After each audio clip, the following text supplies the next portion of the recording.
What's good, everybody? I'm Jędrek. He's Sodek. And today we are gonna to talk about free spells in Modern and how we get from this to this. In today's video, we'll talk about free spells and why they are important, how they looked like in the past, and how they are looking right now. And we'll talk briefly why they are powerful and how they affect modern nowadays. Okay, what are free spells? Free spells are, by definition, a spells that does not need mana to be cast. And by this, we can separate them into two groups: the natural free spells, for example, or Ornithopter, when it's really for 0 mana, and the spells that are technically for more than 0 mana, but they can be played in a bit different way. That's why they can be broken, hard to say. Yeah, they can be really powerful. Okay, so we had a lot of groups of free spells in the Magic history, and we'll quickly talk about each one, just to show you how this topic, this group of cards, were reshaped over the years.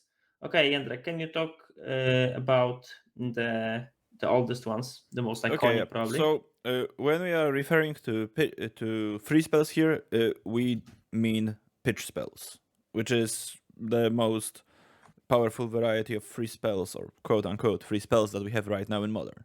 So we are not talking about stuff, as Sodek already mentioned, like Ornithopter, Memnite, or other comparable cards from the future, like Moxena or Black Lotus. We're not talking about cards that cost 0 mana. We are talking about cards that can be cast without paying any mana, and and cards that have alternate costs, as Sodek already mentioned. So the most well-known cycle of those from the old days are spells from alliances. This cycle includes most importantly Force of Will and Pyrokinesis. It also includes Contagion, Bounty of the Hand, and I can't remember what the white one did from that cycle. As it usually is with cycles, you don't really remember what the white one does. Then we have stuff like Misdirection, like Thwart, like Foil, Daze. Most of those that are played right now are, well, obviously blue, because in formats like Vintage or in Legacy, you are mostly interested in playing blue cards. But there's also stuff like, I believe, Pulverize is the red one from Mercadian Masks, from the same cycle as Misdirection. You can exile 2 red cards to destroy target artifact, or up to 2 target artifacts. I can't remember, but something like this. And it's not widely played, so yeah. Also Unmask. I guess Unmask is also a pretty big one that's fairly popular, or used to be fairly popular, and it's still played from time to time right now. Yeah. And then we have the newest, or newer, I guess, generation of those spells, because back in those days when Force and Unmask and stuff like this was released, WotC wasn't as good at balancing cards. They didn't really know how powerful free spells are. So we've got cards like Force of Will. But then after they got some years of experience on them, they've decided to introduce us to pitch spells once more. But this time they've done it with a huge dose of caution. A really, really big one. So we've got 2 early modern cycles of pitch spells. We've got Betrayers of Kamigawa Showals, that ranges Can you name all of them? And Nourishing Shoal was green, Disrupting Shoal was blue, Blazing Shoal was red. Sickening Shoal was black, and it's very embarrassing because we've had the white shoal in the screen in our preview, and I can't. Shining Shoal? I think it's Shining Shoal. Yeah, it's right, Shining. And what's interesting, all of these shoals, even if they are not looking extremely powerful or quite narrow, they found its way to be played in constructed. Black Shoal was played in Vintage and Legacy in Manaless Dredge style cards to kill problematic creatures. Blue one was played as a very bad force of will in early modern ages. Blazing Shoal is banned in modern because of the interaction with infect creatures. Nourishing Shoal was played in Grishol brand and Neoform. And White Shoal Just was to just gain. unplayable as usually. I think Yeah, White maybe. Shoal was unplayable. Okay. It's similar. I guess we kind of forget about one other, but I guess those spells actually cost 0 mana because we did not mention Pacts, which actually cost 0, but not really because you have to pay mana later on for them. And there's a similar story there. White one is by far the worst one. And the Is Inversation Pact? Intervention Yeah, Pact. Or Pact of Intervention, probably. whatever, who cares about white I think pacts? it's called Pact of Intervention or Intervention Pact. But the other cycle that I had in mind when I mentioned 2 early modern cycles was the one from Cold Snap, which requires 2 cards to be pitched to get the effect of the card for 0 mana. And this one is, first of all, a callback to the original Alliances cycle, because Cold Snap technically is a third set in the Alliances Ice Age block. So it's a nice callback. And second of all, Sodek, can you name all 5 of them? Because I can. OMG. Allosaurus Rider. Yes. It was a green one. Uh, Green, blue, and red are kinda easy. I'm White is by Commandeer far is the blue. hardest one. Commandeer is blue. Yes. Red.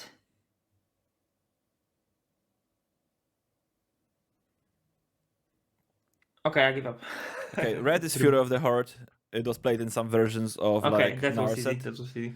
that wants to get extra combats. Soul Spike is black. Of course, Soul Spike. And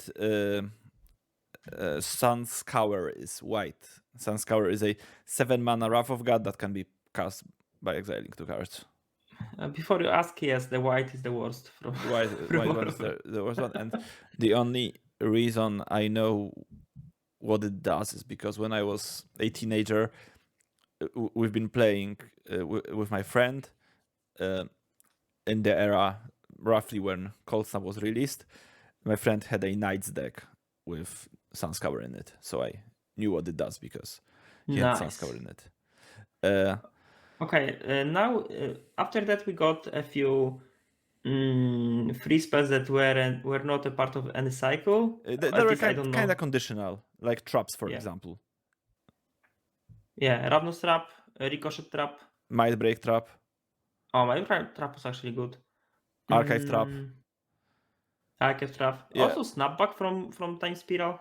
Yeah, but Snapback is like 1 card callout to... Yeah. Well, what was the... Snap? It was just Snap, right? The original was just called Snap. Hey, and tap 2 lands. And after that, we outside of something like I don't know if we should say Gitaxian Probe as a free spell, because technically was for 1 mana, but no one was playing it for maybe not no one, but generally speaking, you was playing it for 2 life. Well, I guess we don't need to really sell anybody on how broken Gitaxian Probe was, so, or Mental Misstep. It was really good. So we don't need to really reiterate on F.I.R.E and mana, I think, here. Yeah, and But after yeah, that we got to Modern Horizons sets. and what we can call fire pitch cards, basically new Yeah, way pitch cards, uh, and those dramatically changed how modern looks like. and uh, like the whole topic for today is how these old cards were kind of fine and how cards from Modern Horizons 1 or 2 are maybe not overpowered, but how they changed, how Wizards changed the way they are designing freeze cards. So now they are even better. Okay, why, Jędrek, can you tell us why playing free spells are so good? Okay, so playing free spells is so good, mostly because when it comes to Magic, the two main like axes when people are talking about gaining an advantage is card advantage, which is very widely known, and a lot of people knows that if you draw more cards than your opponent, you are probably gonna win. It's one of the first concepts that we are introduced to when you are playing tournament Magic. But the second one that's not as uh, talked about is tempo advantage. Uh, when you are trading up on time or mana, however you want to look at it. I I remember when Canister once in his article for Hareruya said that if you are dead with cards in hand, that means that you mulled to like the X minus the amount of cards you have in hand. For Yeah, example, I think that the first time I saw this concept was in a JRT article when he said that if you are killing your opponent with cards in hand, like if they have cards in hand when you are winning the game, you accrued a virtual card advantage this way because you you made them lose the not game using. without using all of their resources. And I think it's kinda uh, it's something that happens a lot right now in Magic. It's much harder, or much maybe not much harder, but much less frequent, I think, to lose the game because you run out of resources. Usually, you are losing the game because uh, you stumbled on lands, or your opponent did more meaningful things in a shorter period of time. Uh, Tempo became so much more important in the Notice. last few years because of Yeah, cards like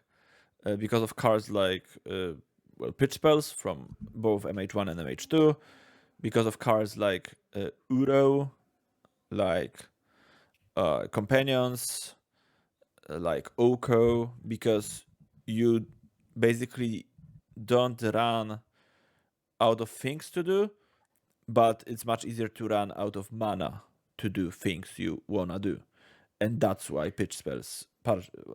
Well, that's one of the reasons why pitch spells are so good.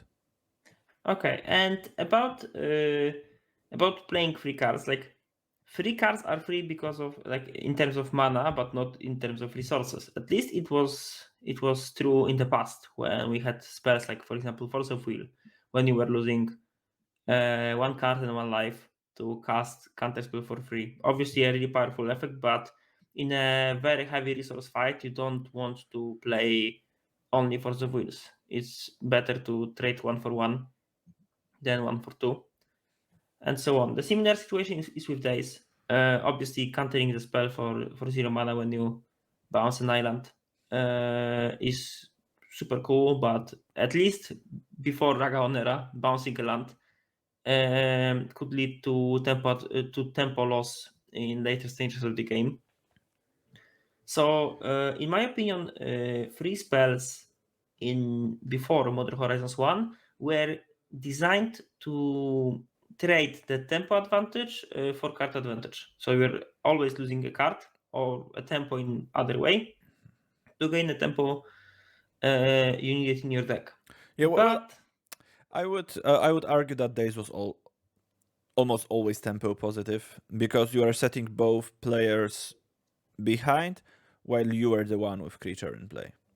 I guess unless you If you are had the casting creature. Days with no creature in play, and if that's the case, you are in a pretty horrible spot. Yeah. But you still build your deck to gain advantage from this buff tempo advantage, yeah? That's why you have cheap creatures, for example, with days. Well, yeah, And like that's all that Delver decks were, right? You were trying to make symmetrical tempo exchanges with cards like Days, with cards like Wasteland. Wasteland, uh, to leverage the fact that your spells can be cast for 0 or 1 or at most 2 mana, Yeah, and your that's opponent's true. spells were costing usually on average 1 mana more than your spells. Yeah, and we can check, like make a quick check. We can like when we are analyzing how powerful the free spell is, you can check two things: how powerful the effect is, and how much we have to pay for it. We have, for example, Force of Will is a really powerful effect, counter target spell, any spell, but also the cost is quite high because we have to exile a card. On the other hand, we have Fury of the Horde, for example. The effect is kind of okay in the right deck. We get an extra combat, which is a Well, cool I cool think the thing. effect of Fury of the Horde is much more powerful than the effect of Force of Will. But the cost is so much more so much Yeah, but it's not costly. it's a different discussion, right? Because we are talking about the effect. And I would guarantee you that 2 mana, like you have counterspell for blue blue. If you had Mhm. red sorcery, you are getting additional combat. It would be very Okay, good. okay, I got. Okay, you are right. Uh, so give me a better example compared to Force of Will, which is a powerful effect but at a cost. Well, Now, just look at the white cards, right? It's okay. always white cards. And maybe I green cards forgot about this. because Bounty of the Hand was giving counters, I think. You are distributing, I think, 3 counters among your stuff. 3 plus 2 plus 1 counters, something like this. I will check it real Nice, quick. nice. Also, we can have we can check Allosaurus Rider, like 7 mana creature that looks at land drops, and when you are uh, cheating it into play, it's It's not not even actually really counters. big. It's not even counters. Or it was counters. It was counters back in the day because the original text of the original text on the Bounty of the Hunt is this: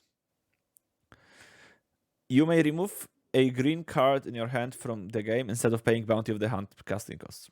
Pretty obvious. It's all the pitch spells. It's an instant with a symmetrical cost to Force of Will, which is 3 colorless and green. And the effect is put 3 counters distributed any way you choose on any number of target creatures. Remove these counters at the end of turn. So basically, it's a pump spell. It's not even actual counters. Like you are getting counters, but you are removing them at the end of turn. So Nice. you know. So we can compare like these two scales, and we can analyze basically every free card we get. So, for example, sometimes we have a really powerful effect, but a really huge cost. For example, Fear of the Horde, because we need to exile 2 red cards. Sometimes we have to exile a card, but we get a really bad effect. This green card, I don't remember the name, was a good thing Bounty of the to show Hunt. you. Yeah, Bounty of the Hunt, and we have some cards that have a really good effect, and like and the effect is so good that it balances your. Sodek. I found the white one, and Come on. it's a nice one. It's called Scars of the Veteran. It has a bit easier of a cost because it costs 4 colorless and 1 white. You may remove a white card in your hand from the game instead of paying Scars of the Veteran casting cost. Okay. Prevent up to 7 damage to target creature or player. For each 1 damage to a creature prevented by Scars of the Veteran, put a +0/+1 counter on that creature at the end of turn.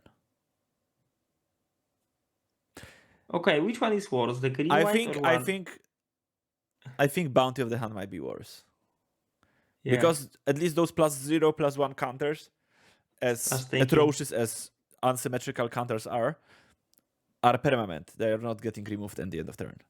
You are putting them on the creature at the end of turn for some reason, but I do think that Bounty of the Hand it's gotta be worse. Okay, but returning to our topic, and we got a new cycle of free spells in Modern Horizons 1 or 2, and some of these cards are designed in a way that you don't feel that you are actually behind on cards while you are still ahead on tempo. For example, First of Vigor is probably the It's best the way to cleanest describe this. example because it says up to 2 target and you are trading 2 cards for 2 cards. And you are not paying mana for it. And you are So obviously trading way ahead on tempo usually. yeah, and Especially Force if of you Vigor is manage to destroy their land, which is quite common. yeah, nowadays at least. Or if you are destroying your, for example, free drop and something like you are destroying Dryad and Amulet or Urza Saga. Dryas and Saga. Easy. It's basically GG. Yeah. It's really hard for them to come back.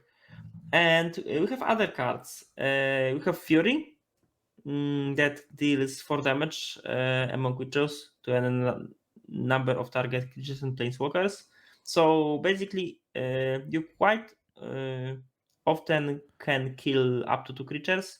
Yes. If If you're you kill playing 4, you should make a screenshot and post it on Twitter yeah. because it's If you're cool. playing against like a dedicated creature deck, it's I think 2 is the most common number you will get. I think it's more common than 1. If you're playing against like Hammer or something like this, most often you will get 2 creatures with it. And sometimes you will get up to 4. I saw the screenshot of a player going planes into planes, Springleaf Drum, Memnite, Esper Sentinel of Springleaf Drum, 2 more Memnites, and their opponent just exiled Fury, and oh, La it la wasn't a pretty la. game. It wasn't a La la pretty la la game. la la. It wasn't a Okay, pretty yes. game. And we also have cards that are trading down on cards when they are pitched, for example, Solitude, but they are really good ones when we want to cast them. For example, like Solitude Or is a perfect Grief. example of that. Grief is also a pretty reasonable one to hardcast. Yeah, that's You're true. getting a Fossis with a body on it. Yeah, It's a with pretty good Meniaczy. deal. Also, it has Menace, which is a surprisingly powerful keyword. So, Mm, uh, I think that also big, uh, the big upgrade on pitch elementals are the fact that they are elementals, or more generally speaking, they are creatures. And creatures, or creature is a card type that probably the second most vital one to the game behind beyond lands. And throughout the history of Magic, creatures were interacted with by every color. Every color can do something with creatures. You're either blinking them, you are buying them back from the graveyard, you are pumping them, uh, you are bouncing them, sacrificing response, you are whatever. sacrificing them. Like it's so easy because of how evoke works. Because you have two separate trigger when you evoke. You are getting the ETB trigger of the pitch elemental, and then you are getting an evoke trigger, and you can stack them in a way that the first one resolves, and then in response to evoke trigger, you can do something. You can ephemerate it, which is the most common way to do something with them. You can uh, sacrifice them with stuff like nobody really plays cards like Village Rites in Modern, but you know. I saw one player doing that. But you can like Uh, if you are playing, for example, Yawgmoth, you can sacrifice your endurance to get a value off of it. If yeah, you you can. I saw the cool trick, but you can use the endurance to pay for Horde of Calling. which is actually a really important thing to Yeah, do. yeah, it's basically a Lotus petal as well, right? Yeah, This because you go to the moment like I saw the combo line in Yavmon when you draw your whole deck, but you can't actually kill your opponent. For example, with Essence Warden, then you discard your hand-to-hand size, and on upkeep you play Endurance on yourself. to shuffle it back and use Horde of Calling in response to Evoke to put something like narrow case, but can It's be pretty useful. cool. It's pretty cool.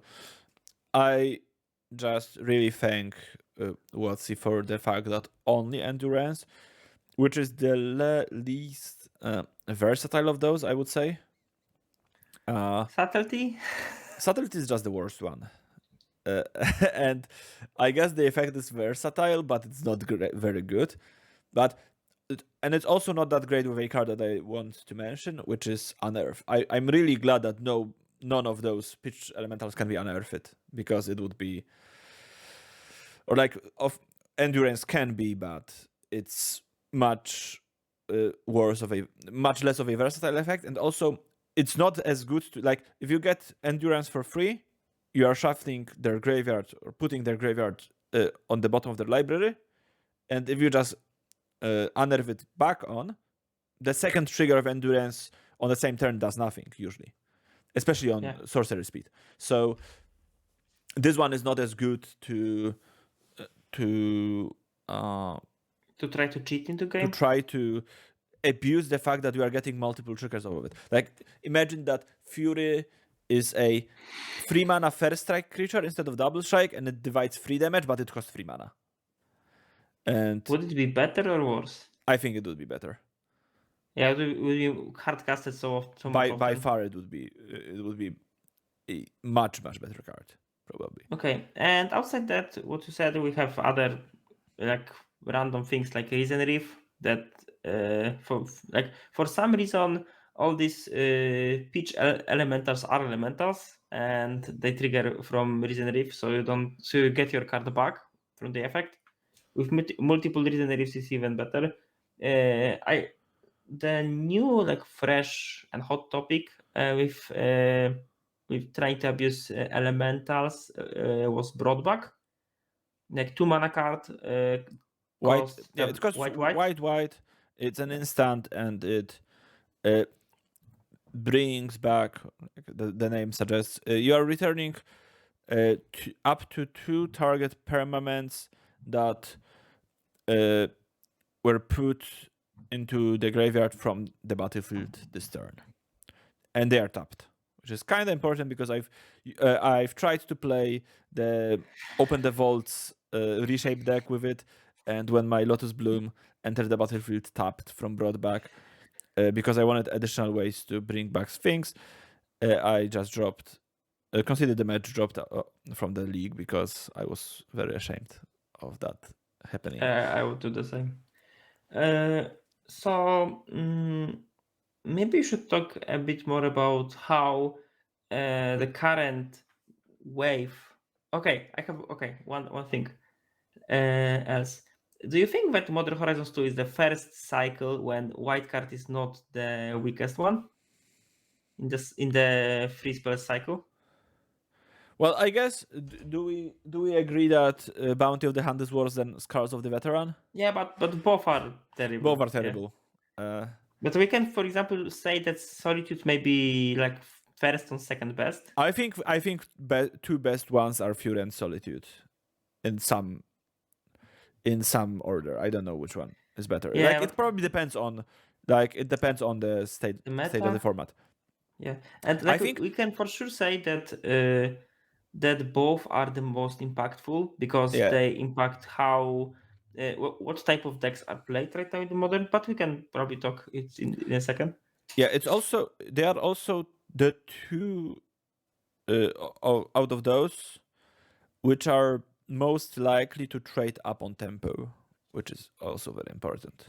Yeah, that's true. Uh, well, I guess subtlety can too, but subtlety is just overall the worst one of those. I think that it's Fury and Solitude are clear top two.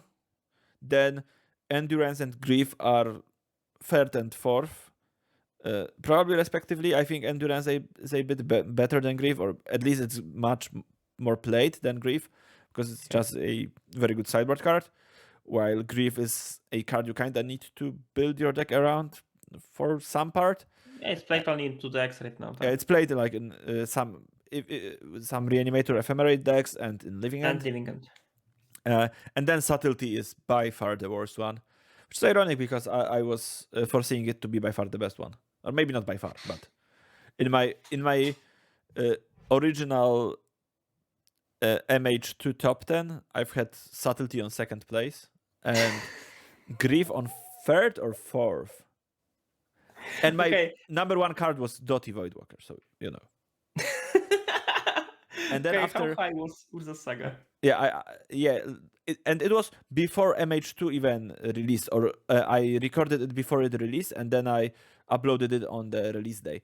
And then after a week, I've made an updated top 10 list, and then I've had Urza Saga on one, Asmo with Cookbook on two, and I will see.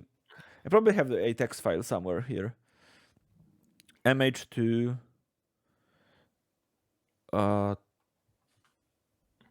No, I sadly don't have any of those Okay, up there, but before you but ask in comments, uh, um, making predictions about cards is really hard. Like, it's extremely hard. yeah, like you need to guess a lot and think about all other possibilities. Yeah, because usually you are trying to predict what will happen, but mainly uh, you are still mainly grading those cards if in an environment that you already know. So yeah, when I was putting Dotty Voidwalker in the first place, I was imagining that you are playing Death Shadow deck and you are thought seizing your opponent Primeval Titan or Karn Liberated because those decks were popular, and then you will play it for free. And also some kind of graveyard decks were good, and then you are getting the passive ability that's very strong against those decks, and so on and so on. And it's, as Sodek said, it's very hard to correctly predict which cards will be the best. Obviously, WotC are pushing some cards more than others. Like, it was quite Sanctical. clear that Pitch Elementals will be strong. It was quite clear that Ragavan will be strong. Both of these cards, or like both Ragavan and some Pitch Elementals, were in my list. I think my initial list had Grief, Subtlety, and Solitude. And then my week later list might have Fury as well. I think Endurance was the one that wasn't in there. Maybe Subtlety wasn't in my week 2 list as well. I don't remember. But yeah, it's very hard to predict how good cards will be. Okay, about like returning to the topic, what current wave of free spells have done to Modern, and what can we expect in the future with Fury, Solitude, Grief, and all other free spells like Force of Vigor around? Jędrek, any fresh Fresh takes? opinions? Yeah, fresh takes. Well, they are not exactly fresh because they've been beaten to death by many content creators at that point. But I do think that we mentioned already many times that Fury and Solitude, even if they're not two best ones, they're definitely the most impactful ones. Because, for example, if you want to play a go white creature deck, something like humans or goblins or merfolk, that's a big fat no. You can't do this in a format with Fury. At We least don't in do this a anymore. at least in the aforementioned scenario when Fury kills 4 creatures of a hammer, 3 of those creatures were Memnites that cost 0 mana. And if Fury is killing 3 of your creatures and you paid mana for each and every one of them, you don't feel very good about that. You definitely don't. Also, so many cards that used to be played in some sort of unfair way that are way worse right now. Like, for example, sometimes I see posts on Twitter like, "Oh, I just spent an hour or two on brewing through the bridge deck, and then I remember that Solitude exiles Emrakul, and now I hate my life, and I hate, or maybe not my life, but I hate MH2." I think Twinless Twin you actually posted that recently, that they were brewing the through the bridge deck, and then they remembered about Solitude, and now they hate MH2 even more. Sorry. So yeah, stuff like Emrakul is way worse. Paying mana for your creatures now is kind of cringe. Like paying 4 mana for your creatures to only to get it solitude. If this creature is not winning you the game, like who cares? Like you are not playing Reality Smasher anymore, right? You don't even have to discard a card when you solitude a Reality Smasher because it's an ability, not a spell. So Okay. like it's just no bueno. It's no bueno. And At least you have thought not to check. you have, but This it can somehow only okay. it can also be exiled, I guess. Yeah, that's true. You even don't draw a card of Matter Shaper. Imagine that you are a Eldrazi Tron player, and you go turn 1 Temple, turn 2 Matter Reshaper, turn 3 Fodnatsir, and your opponent in response to Fodnatsir is going Solitude and then Ephemerate, and you are facing a 3/2 lifelinker that, for example, will clear Karn, the Great Creator, if you played next turn, and minus, and you are not drawing your card off of Matter Reshaper. Your Fortnite is getting killed. You just wasted 7 mana to trade. You wasted 7 mana and 2 cards to trade with your opponent 1 mana and 4 cards. So 3 cards because Solitude is still in play. And you draw from Footnote, yeah? Yeah. But you also get 1 cards exiled by Fortnite. So. Okay, so that's free. Okay, so we can safely say that creature decks in Modern are in a very rough spot, and personally, I don't see any point when a fair creature deck can come back to the format. I would love to see goblins. I really like this deck, and I think goblins are as close and as they can be to break through Fury Solitude dominance because they draw a lot of cards and they can rebuild quite easily. For example, I was a big fan of elves. I also know that you also was, Jandrek, and playing elves when Fury is around is a suicide mission. Like, I would love to play elves. I really like this tribe. I really like this turn free realm walker strats and so on. But just with Fury around, it's just not possible. Because if you try to bring, for example, elves into Grand Prix or CFB event, that will take more than only a few rounds, you will eventually find your Fury opponent. And then you can't do anything about that. So creature decks are in a rough spot. When they aren't okay, what creature decks are played that are not that affected? That the creature decks that have a combo element, for example, hammer. Affinity, because Affinity plays creatures. It's hard to kill more than 2 creatures off of Affinity, and usually if you are killing 2 creatures off of Affinity, they costed 0 mana to play. Yeah, If you and are playing you a draw a bunch lot of of cards. Yeah. if you are playing a bunch of Mirror Enforcers and Sojourner's Companions, they're both trading with Fury 1 for 1 if you pitch, and if you hardcast Fury, they trade with Fury in combat, which is also pretty important because they are 4/4. Yeah, you are still an Urza Saga deck, so Yeah. So so basically, constructs can come back. any creature deck that can also be an Urza Saga deck, so both Hammer and Affinity. If we go to the MTG Goldfish page and we look at it, Yawgmoth is still being played, and you can, I guess, call Yawgmoth a creature deck. I think that's It's more a because combo deck, in my opinion. Like, but you it need still you need a plays a bunch combo of element creatures, somehow. right? But I think why Yawgmoth lines up pretty well against Fury is that you do have Undying creatures, And you do have Yawgmoth that can be killed with Fury, but if you play Yawgmoth, and because Fury is a sorcery speed card, thank God for that, you do get to do your thing before they untap and they can react. So most of the damage is usually done by the time they can respond to Yawgmoth. Yeah. So I do think that Yawgmoth is pretty okay. It's been basically in most top 8s recently on Magic Online. One Yeah, Yawgmoth here or there. Maybe not always in a top 8, maybe sometimes it's top 16, maybe sometimes it's 2 copies.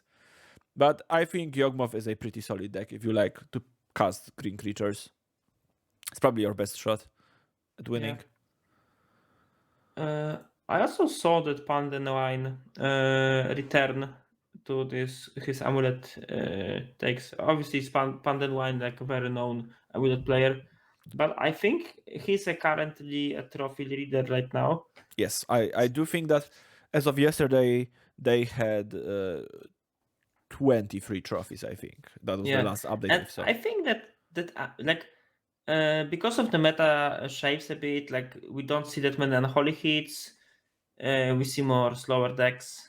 Maybe Amulet has a moment to shine right now.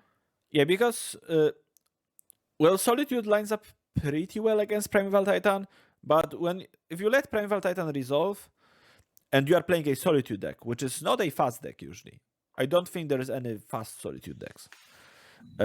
Maybe Reanimator, Maybe. but generally, if you are playing Solitude and you are versing Amulet, and but from the Amulet player perspective, if you play Primeval Titan, you get to fetch for 2 Urza Saga, for example.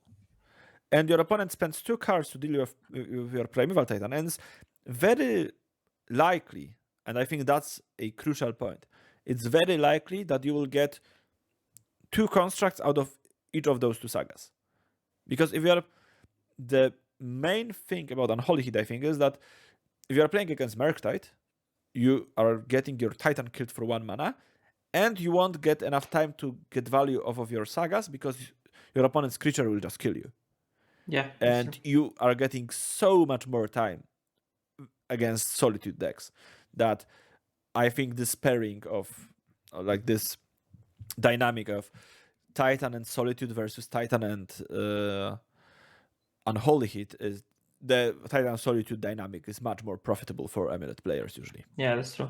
But Also, there are still other free cards that are extremely good versus Amulet, for example, Force of Vigor. So that's true, but also that was a point that I've heard Dom Harvey and Ari Lax talking about when I was listening to their podcast last night. Those four color Yorion decks, they can never ever probably beat Valakut decks like reliably in million years. You just yeah, can't beat Valakut decks reliably. You do have a bunch of spreading seas, but it's still like you can't beat the card Scape Shift usually. Like Scape Shift just kills you. And it's really hard to yeah, do anything about it unless you have some counter spells. But even then, if you are playing those lists similar to Canister's last list, you are playing 3 counter spells in your 80 cards deck sideboard. So it's very, very hard to get there, basically. yeah. So, like coming back to topics, what free spells done to modern creature decks? They need to have Urza Saga or have a combo element to compete. Fair creature decks like tribal, merfolks, humans, whatever, Yeah, basically, uh, they are not played. if your creature deck relies on a certain creature to stay on board for more than 2 turns, it's not good right now. Okay. Because in Amulet or like in Hammer, your creatures are interchangeable. You don't care which creatures you are really stapling your hammer on. It does does matter is that you have a creature with hammer on it. And Attack. and hammer is like the card hammer and how it plays out in the deck is very good against Fury because they usually don't get a chance to respond, or they will never get a chance to respond with Fury unless they have Fury in play and they have a ephemerate. But at this point, if they have Fury in play, you are probably dead anyways. True. As well as like as we've said, Yawgmoth. Yawgmoth will generally extract its value before they get a chance to Fury. But if Okay. you want to play Champion of the Parish and let it grow, it won't happen. Okay. Another thing that I want to mention is how Burn can handle Fury quite well. It's not the best deck to handle Fury because if you start Goblin Guide into Eidolon and they Fury you, it's the worst feeling in the world. But Not if you great. know that Fury is around, you can kind of play around it. And if you play Goblin Guide attack and Goblin Guide attack, like your two cards dealt 6 damage, and that's perfectly fine. If they Fury you later on, it's okay. Exactly. So burn, like as long as your creatures are fast and are making like generic the same thing, like burn creatures, Yeah, and it's still okay. the fact that the very important thing that you mentioned is that when you're playing Burn, by the time your opponent can Fury you, your creature basically done its job because Goblin Guide dealing 2 damage is obviously you would like for it to deal more than 2 damage, but if you go Goblin Guide on turn 1, deal 2 damage, and your opponent Furies you, you dealt 2 damage, and your opponent used 2 cards to deal with your 1 drops. That's pretty good for you. So True. that's okay. But yeah, Uh, about other spells that are free at the demolition, maybe not demolition the format they're defining it. Force of Vigor is a card that I think it's needed in a format. Like it sounds strange in my opinion, but like without Force of Vigor around, I think that Urza Saga decks would be much stronger than they are right now. Mm, Overall, I think that Force of Vigor is still a bit underplayed, and I feel it should, like many more decks should play at least one copy in the sideboard because maybe. how this like how the first card drawn of with this effect is powerful, and I hope I will see it a bit more. Yeah, and Okay, maybe I not hope because I'm a Belcher player, but yeah, you know. we can't also forget about cards that are not that played right now, but it had a very large impact on how modern is shaped these days, and it's Force of Negation. Because when Force of Negation came out, it was basically a death knell for decks like Storm. Can't really play Storm in a Force of Negation format. And if Storm ever becomes popular, well, people will just put their Force of Negations back in their blue decks, and Storm will, even if it was well positioned for one tournament, which won't really happen, I think. Uh, Even by the chance, if that was the case for some reason, it won't go for longer than 1 week. No chance. Okay. And another thing, like I want to maybe combine all these things. Like I was thinking now about Belcher, and Belcher is uh, like it will also be affected by Force of Negation. Like the same thing you said. Like when Belcher is very popular, blue decks are adding Force of Negation, and suddenly free counter spell is a real problem. But on the other hand, Belcher is one of the decks that can use Fury and Force of Vigor quite well because Belcher's lands are technically not lands but colored spells, so it's very easy to find something to pitch. And I feel that like some people said that Belcher is really good because the Blood Moon is very powerful with these 4 color piles around, and because just people were not prepared for combo decks, etc., etc. But in my opinion, the truth is like once players, so at some point, basically me and a few other guys from Discord were slowly cutting, for example, lightning bolts into more furies. The deck became much better because the ability to play your reactive spell for 0 mana was so important in a deck full of tap lands or lands that are dealing you 3 damage to you that it has changed many matchups. For example, matchup versus Yavmot, when you could kill like early 2 creatures so they never tempo you out. and you could, for example, play Fury plus Recross, or you could, for example, versus Hammer, go Recross plus Fury or Recross plus Force of Vigor without the tempo loss. It's my opinion. It's a one of the biggest reason why Belcher right now is a really good combo tech, and to my opinion, that's also a reason why it will stay in the format in the future. Okay. We are nearing out to the hour of this video. This video is almost an hour long, what I was trying to say. So we gotta right to wrap up, I think, at this point. Anything else you want to add, Sadek?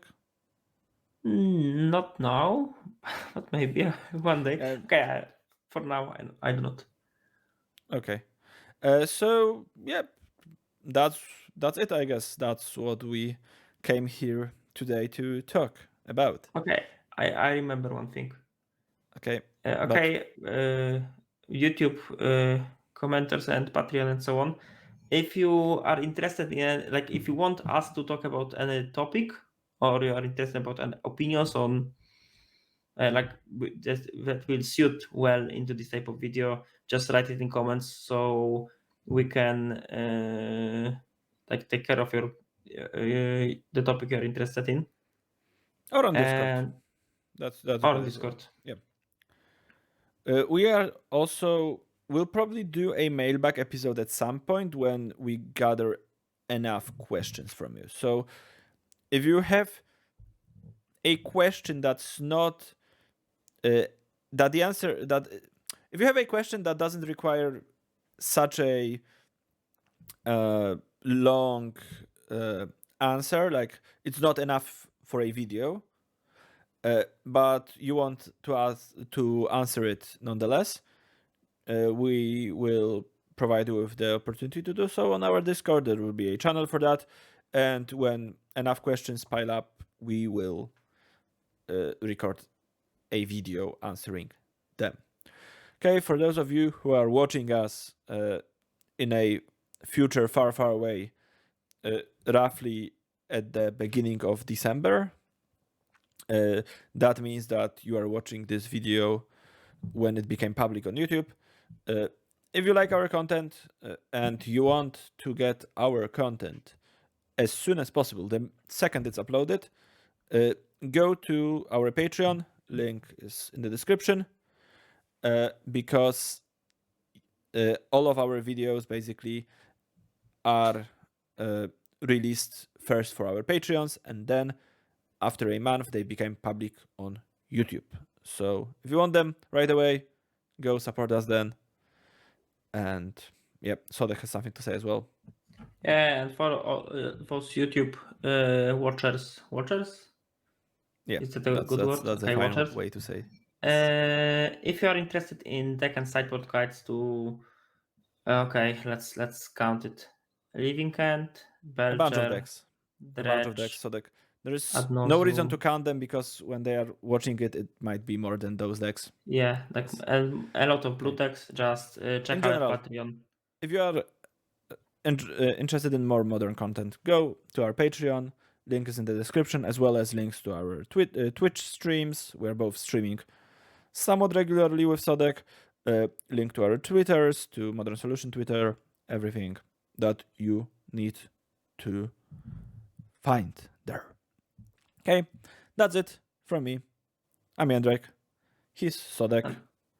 That's true. And we are Modern Solutions. Thanks so much for watching this video. Take care. Bye bye.